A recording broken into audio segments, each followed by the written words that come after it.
غرڅنۍ د مماڼې لپاره وزه ولوشله.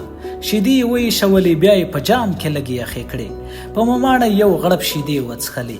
بیا یې نورو دوو خویندو څېړۍ او له منځې ته په شیدو کې ډوډۍ وړه کړه او د دواړو لاسونه یې پاک پرېمینځل چې هسې نه ناجوړې نه شي. غرڅنۍ د څپر پر ځای په ژمنۍ کوټه کې اور بل کړ.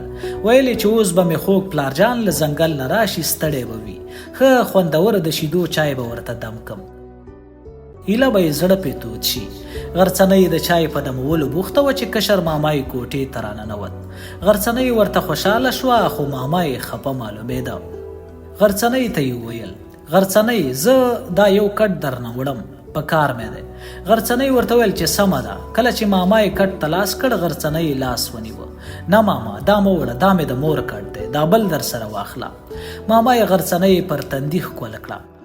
ښه ماما دې جار شه، خدای خو مو نوره ومه کړوه. ماما یې د غرڅنۍ دوی له ژمنۍ کوټې نه د باندې کټ وایست او د ځنګل په خوا روان شو. غرڅنۍ د شیدو چای دم کړ او بیا یې یو غړپ وڅکه چې خوندور راغلی دی که نه. سر یې په خندا وښوروه، ډېر مزهدار دی، د پلار به مې ستړیا ورکه کي. د شیدو د چای تور چې جوش یې د نغري له اور سره نږدې کېښود چې چای سوړ نه شي. غرڅنۍ خپل کتابونه ور واخیستل، د کتابونو په لوستلو بوخته شوه. د نن ورځې سبق یې له ځان سره 2-3 ځلې ووایه. د ښوونکي هغه لیکلي جملې له ځان سره تکرارولې چې له کتاب نه اخوا یې د دوی د معلوماتو او ګټې لپاره راوړې وې. جملې داسې وې: جامې او د خوړلو لوښي مو پاک ساتئ. د ډوډۍ تر خوړلو مخکې وروسته په اوبو او صابون پاک او سوتره لاسونه مینځئ. انشاءالله چې ناروغي به نه در نږدې کیږي. هر کار په احتیاط کوئ، هسې نه یا ځان خوږ کوئ او یا هم لوښي درنه مات شي.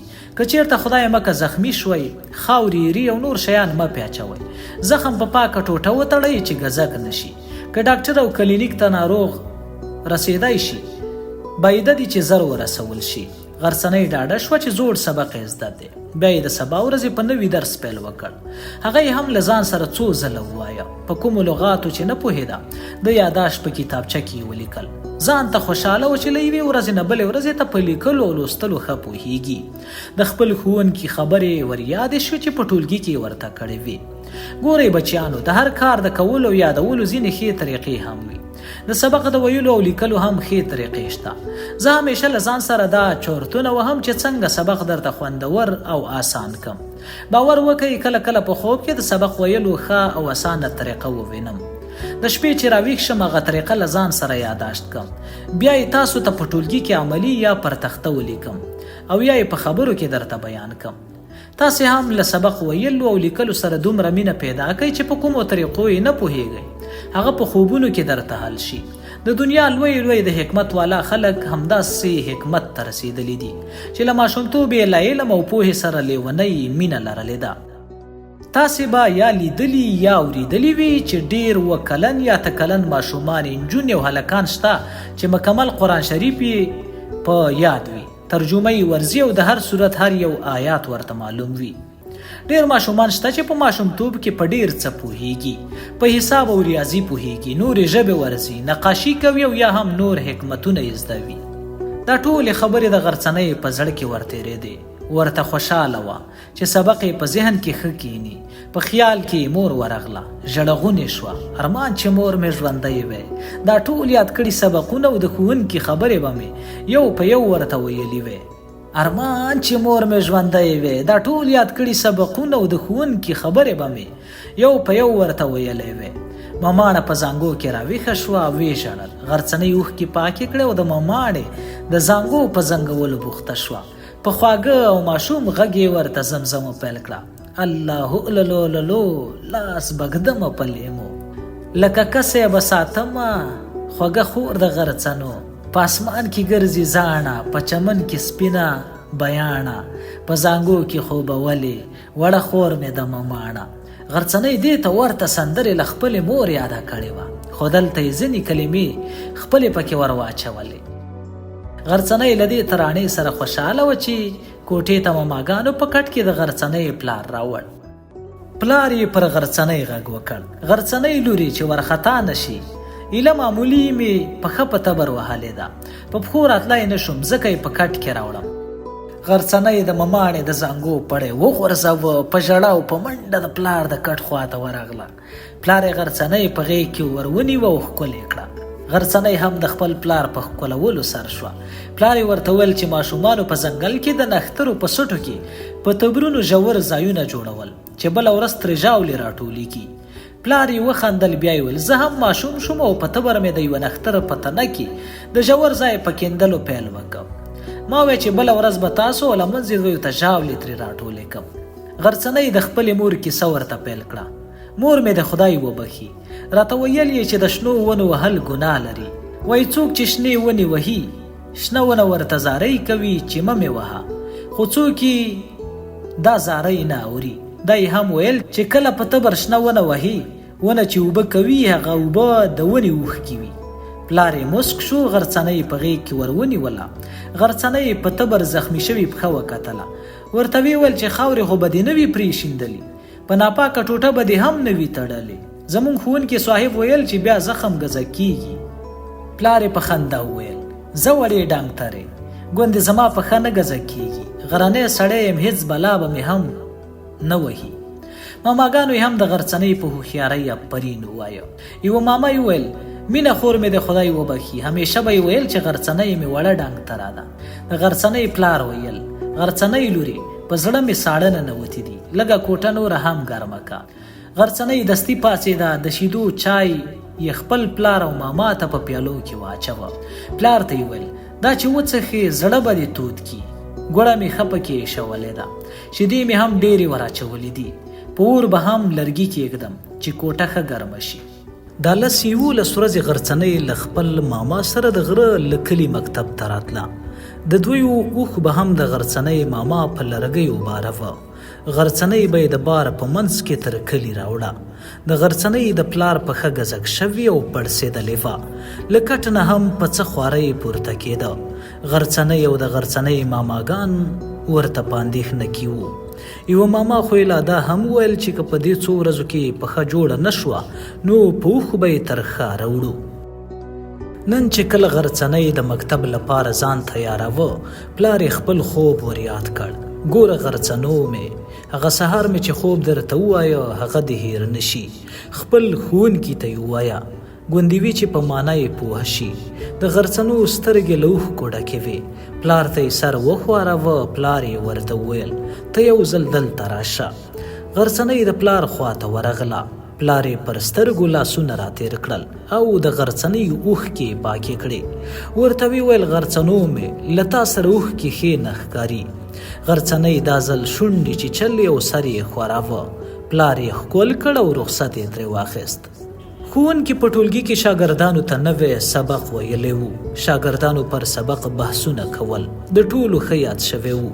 ښوونکي وویل ګورئ شاګردانو، موږ او تاسو له ښارونو او عصري مکتبونو لرې یو، خو علم او پوهې ته ورنږدې یو. هغه ځکه چې زموږ سیمه ډېر ښکلي غرونه او ځنګلونه لري، د تکو شنو اوبو ویالې پکې بهیږي. وګورئ هغه دنګې څوکې ته به وایې له اسمان سره لګیږي. د چا خبره مونږ اسمان او ستورو ته ورنږدې یو. باید دې چې له دې لویو ښکلاو او منظرو دومره ډېر څه زده کړو چې نورو په پوهنتونونو کې هم نه وي یاد کړي. دا زموږ او ستاسو یو ټولګی، یو وړوکی پوهنتون وبولئ. هغه په دې چې مونږ له پیل نه د پوهې او حکمت داسې اسان سبقونه پیل کړي دي چې کیدای شي په تعلیمي او مکتبي کتابونو کې هغسې اسان نه وي راغلي. کله چې سبق خلاص شو، ښوونکي له غرڅنۍ نه د هغې د پلار پوښتنه وکړه چې څنګه دی. د غرڅنۍ ستونی راډک شو. ښوونکی صاحب، پلار مې ښه نه دی، پښه یې ګزک شوې ده، لکه چې د زخم په وخت کې یې پې خاورې اچولي وي، په پاکه ټوټه یې هم نه وه تړلې، ډېره ورته ځورېږم. بېګا یو خوب لیدلی و. ما ته یې ویل چې خوب مې ښوونکي ته ووایه چې معنا به یې څه وي. ښوونکی د غرڅنۍ خواته راغی. د غرڅنۍ پر سر یې لاس راتېر کړ. غرڅنۍ لورې ووایه پلار دې څنګه خوب لیدلی و؟ غرڅنۍ وویل ښوونکی صاحب، اول به مې د پلار او نښتر کیسه وکم، بیا به مې د پلار لیدلی خوب ووایم. استاد د هو په ډول سر وښوراوه. غرڅنۍ کیسه داسې پیل کړه. پلار مې څو ورځې وړاندې یو نښتر په تبر واهه. د دې لپاره یې په تبر د نښتر تنه وهله چې یو وړوکی ژور ځای پکې جوړ کړي. په 1-2 ورځو کې د نښترو ژور ځای د نښتر له ژاولو ډکیږي. کله مې چې پلار نښتر په تبر واهه په سترګو یې تیاره راغلې وه او د نښتر د تنې پر ځای خپله پښه وهلې وه. د پښې په زخم یې خاورې اچولې او په خیرنه ټوټه یې تړلې وو. دا څو ورځې کېږي چې پښه یې ګزک شوې او پړسېدلې ده.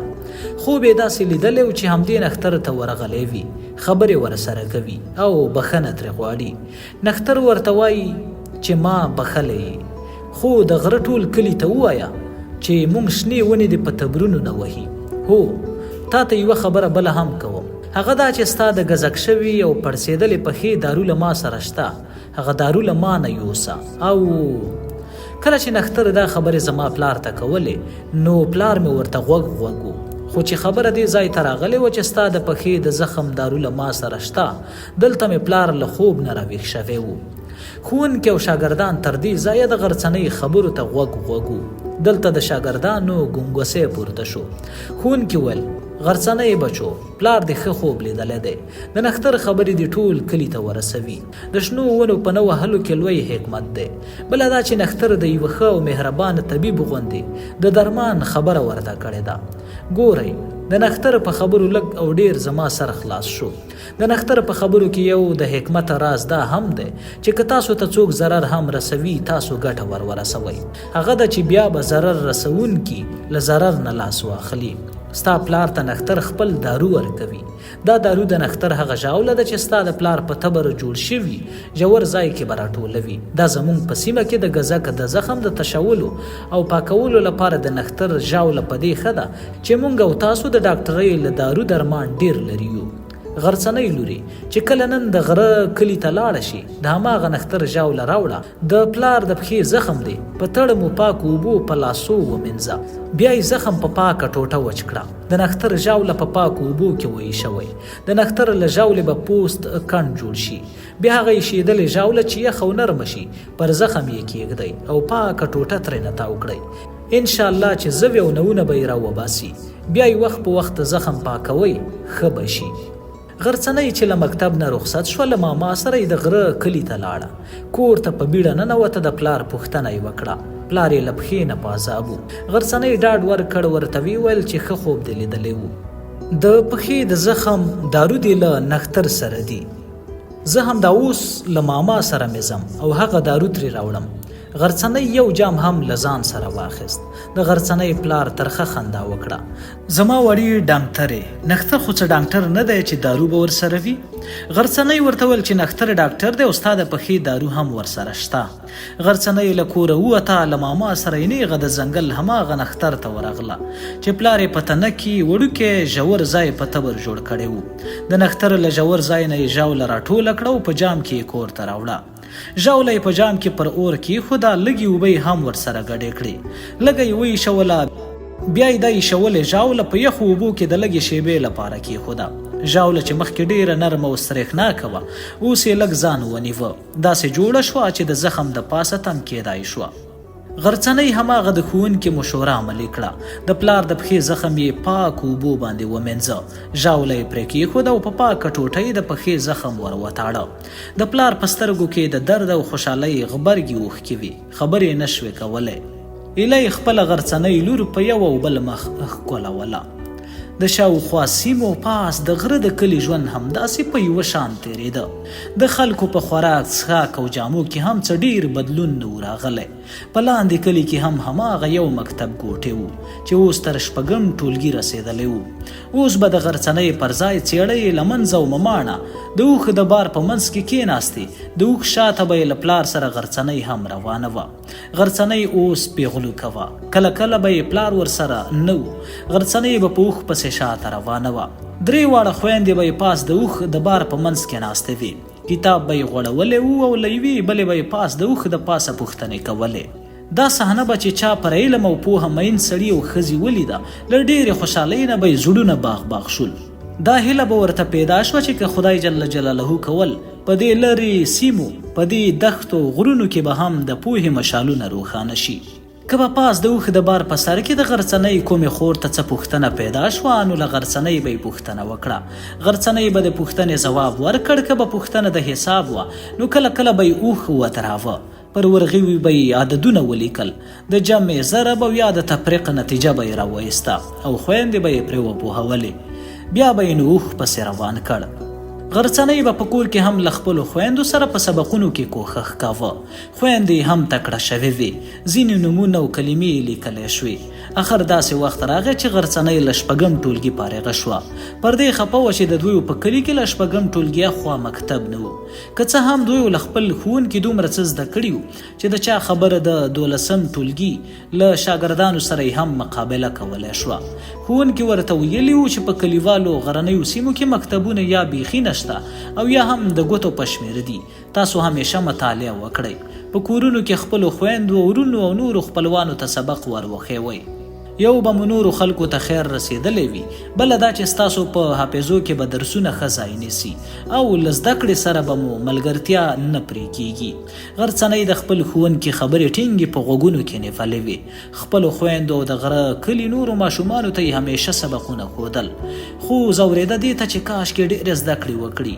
د پوهې هغه دنګې څوکې ته ځان ورسوي چې د مور ارماني وو، چې دې پخپله هم زړه ورسره تړلی وو. یوه ورځ یې پلار ته وویل یو لوی ارمان مې په زړه کې دی، که ته اجازه راکړې ډېره به خوشحاله شم. پلار یې په هر څه وپوهېده. ورته ویل غرڅنۍ لورې، ستا په زړه کې ارمان داسې راته ښکاري لکه سړی چې رڼې اوبه په ښیښۍ پاکه پیاله کې ویني. خو غرڅنۍ په احتیاط ورته ویل خو څه پلاره، ولې غلی شوې؟ د پلار یې ستونی راډک شو. ورته ویل غرڅنۍ لورې که نه، ستا ارمان دا دی چې ته مکتب ووایې. غرڅنۍ سر وښوراوه. د پلار ستونی یې راډک شو. ویل مور دې په مرګ رانه لاړه او موږ یې غمونو ته پرېښودو، اوس ته په ژوند رانه ځې، ما او خویندې دې یوازې پرېږدې. غرڅنۍ په ژړا شوه. خو زه خو مې د مور او ستا ارمانونه پوره کوم. زما خپله هم لوی ارمان دی. مور مې په سترګو کې غړېږي، راته وایي چې په دې وطن کې ډېرې میندې او دنیا ته ناراغلي ماشومان بې وخته تورو خاورو ته ځي. پلار یې هم ژړغونی شو. زما خوږې لورې، په دې هر څه پوهېږم، په دې هم پوهېږم چې په خپل ارمان کې ته په حقه یې. دلته یې پلار سلګو ونیوو. خو چې ته هم رانه لاړه شي، زما خو به زاره در پسې وچوي.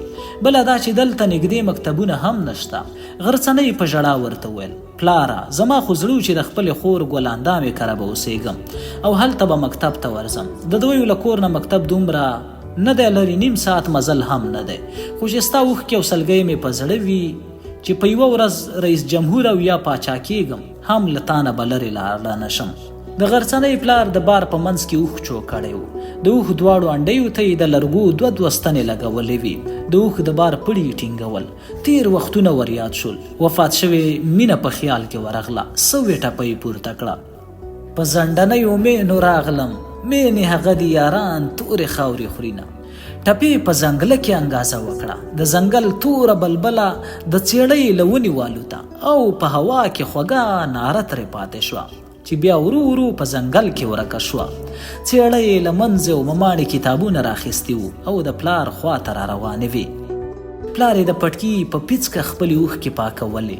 لوڼې هم ورته خفه شوې. د څېړۍ ستونی راډک شو. ویل پلاره، هلته په کور کې غرڅنۍ چې موږ ته سبق ښودلو وی ژړل، دلته چې راغلو تا هم ژړلي او خپلې اوښکې پاکوي. پلار یې د زړه په زور وخندل.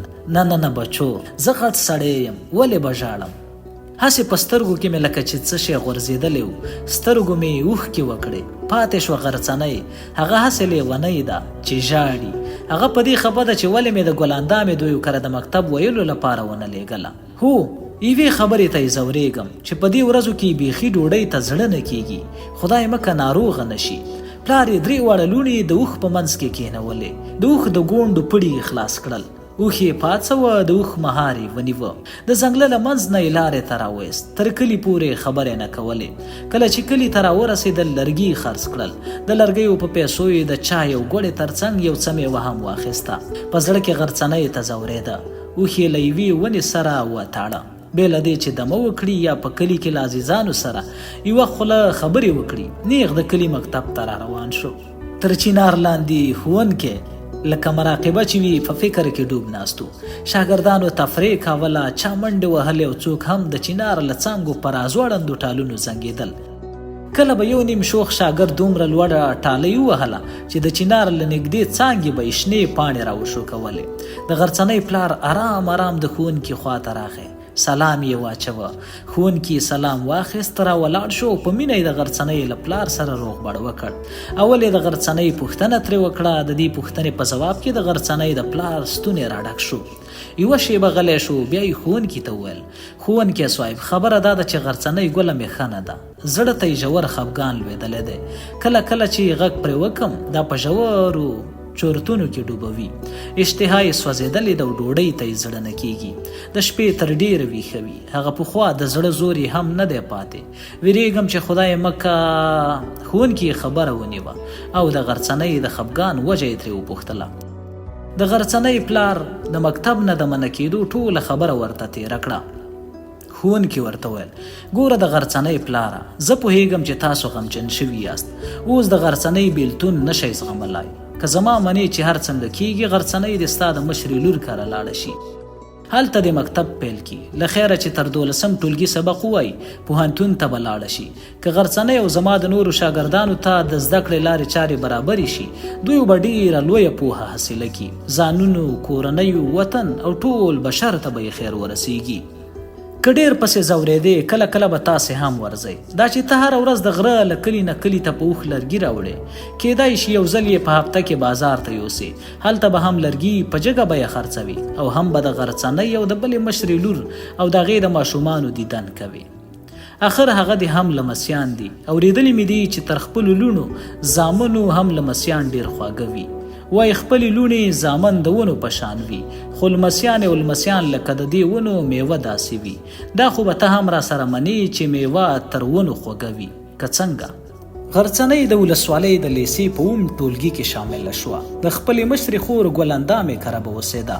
د ګلاندامې ماشومان ډېر ورته خوشحاله وو.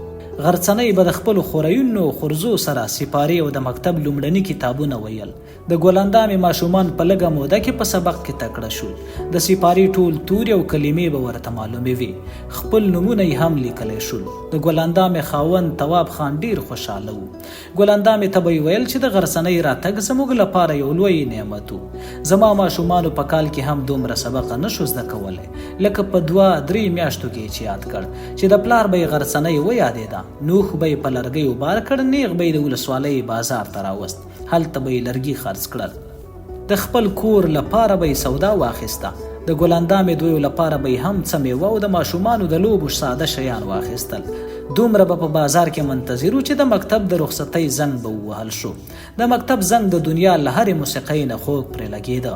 د مکتب له زنګ سره به ډله ډله جینکۍ له مکتب نه راووتې. د غرڅنۍ به چې په پلار اوښ سترګې ولګېدې، نو له ګډا سره به یې د خوشحالۍ چغه وکړه. خورلڼو به یې ورته وویل: بیا دې لکه چې پلار راغلی دی. غرڅنۍ به په خندا ځواب ورکړ: هو، ستاسو یې د خدای په امان، زه مې له پلار سره ورو ورو درځم. غرڅنۍ به د پلار خواته داسې غلې غلې راغله چې د پلار به یې ورپام نه و. چې راوبرسېده د پلار سترګې به یې پټې کړې. پلار به یې په مینه ورته ویل: یاره دومره پاسته لاسونه خو زما د غرڅنۍ نه وو، خو کیدای شي له غره نه پستې او نرمې سیمې ته راغلې پستې ډوډۍ به یې هم خوړلې وي. نه نه نه، زما غرڅنۍ ده. غرڅنۍ به کټ کټ له خندا نشنه شوه. پلار ته به یې ټینګه غېږه ورکړه او ستړي مشي به یې ورته وویله. بیا به یې پلار اوښ ته پاس ورجګه کړه او د ګلاندامې دویو د کور پر خوا به روان شو. غرڅنۍ د ګلاندامې دویو په کلي کې د یوې لایقې او هوښیارې نجلۍ نوم پیدا کړ. د ګاونډې نجونې او د مکتب د ټیټو ټولګیو شاګردانې به د ګلاندامې دویو کره ورته راتلي او له غرڅنۍ به یې درس وایه. غرڅنۍ به د ژمي په رخصتیو کې د غره کلي ته راتله او رخصتي به یې هلته تېروله. هلته یې د غره کلي ماشومانو، انجونو او هلکانو ته سبقونه ویل. په دې سبقونو کې د قرآن کریم سپارې او ځینې نور اسان دیني سبقونه هم وو. کله چې 10 ټولګي ته لاړه نو څېړۍ او له منځې هم 4 ټولګی په سر ورسوه. دا ځل د غرڅنۍ پلار د غرڅنۍ په شان د نورو لوڼو خفګان او ذهني ناروغۍ ته موقع ورنه کړه. مخکې له مخکې د ولسوالۍ په بازار کې د ځان لپاره د ترکارۍ خرڅولو دکان په کرایه ونیوه. د خپلې لور ګلاندامې دویو ترڅنګ 1-2 د کوټې د اوسېدو لپاره جوړې کړې. په کم وخت کې ژوند ښه شو. اوښ او غواوې راوستې وې. کله به یې چې له غره نه لرګي راوړل نو د ګل اندامې خاوند به یې د ترکاریو په دوکان کې ناستو او سودا به یې کوله. د غرڅنۍ پلار به په اوښ له لرو کلیو نه دوکان ته ترکاري راوړه. ترکاري به په ارزانه ورته پرېوته. ښه ګټه وټه یې روانه وه. دې ته هم خوشحاله و چې لوڼې سبقونه وایي. اخر داسې ورځ راغله چې غرڅنۍ له 12م ټولګي فارغه شوه. ان دا چې کانکور امتحان یې هم ورکړ. د غرڅنۍ له ماشومتوب نه له ډاکټرۍ سره مینه وه. یو ارمان یې همدا و چې مور یې په زیږون مړه وه، چې د مور په چورتونو کې به لاړه نو لکه مور یې چې ورته وایي غرڅنۍ لورې په دې وطن کې یوازې ستا مور نه ده چې په اولاد مړه شوه. د ډېرو میندې نیمګړې نیمه خوا خاورو ته تللي دي. غرڅنۍ د افسانې د غرڅې غوندې یوه لوړه دنګه څوکه په زړه کې نیولې وه چې دا به ځان ور رسوي. هغه متل دی چې وایي چې غواړې پرې به واوړې. غرڅنۍ له خدایه دا غوښتل چې ښه طبیبه شي، د وطن میندو او ماشومانو ته یې خیر ورسیږي. د کانکور په ازموینه کې د ځان لپاره د طب پوهنځی په نښه کړی و. د خپلو سوالونو له ځوابونو ډاډه وه، خو بیا یې هم اندېښنه کوله چې که ناکامه شي. کله کله به یې په خوب کې ولیدل چې طب ته د کامیابو نجونو نومونه اخلي. دا وارخطا وي چې ولې د دې نوم نه اخلي. په دې خفګان کې به له خوبه راویښه شوه. نیمه شپه به راپاڅېده. خدای ته به یې دعاوې او نفلونه کول چې یا خدایه ته مې خپل مقصد ته ورسوې. دومره ډېرې دعاوې به یې وکړې چې مخ به یې په اوښکو لوند شو. په یو کتاب کې یې لوستي و د مقصد او مراد ګل هغه وخت راټوکېږي او غوړېږي چې دعاوې دې په اوښکو لمدې شي او هلې ځلې دې جاري وساتې. د غرڅنۍ انتظار که څه هم لږې ورځې وو، خو د چا خبره لکه د کال ورته اوږد شو. وایي چې روژه نیسي په اختر به واوړې. د داسې یو اختر زیری پر غرڅنۍ شوی و چې د خپل کم عمر لوی ارمان یې و. په اختر کې خلک خاندي خو غرڅنۍ ژړل. په اختر کې خلک رنګارنګ خوندور خواړه خوري خو غرڅنۍ نن روژه نیولې وه. هغې له ډېرې خوشحالۍ نه مړې مړې اوښکې ورولې. هغې د خپل بري په شکرانه کې روژه نیولې وه. غرڅنۍ د طب پوهنځي ته بریالی شوې وه. تر ټولو مهمه خبره یې دا وه چې په ټول وطن کې د دې نمرې لوړې وې. غرڅنۍ په رښتیا یوې دنګې څوکې ته رسېدلې وه، خو هغه دنګه څوکه یې لا نه وه فتحه کړې چې سر یې له اسمان سره لګېدلې او له ډېرو سترګو نه په وریځو غبار پټه وه. غرڅنۍ له ځان سره ویل چې دا تر ټولو دنګه څوکه به هله فتحه کړې وبولم چې د مور وطن د میندو او ماشومانو د دردونو په ټکور او درمان بوخته وم.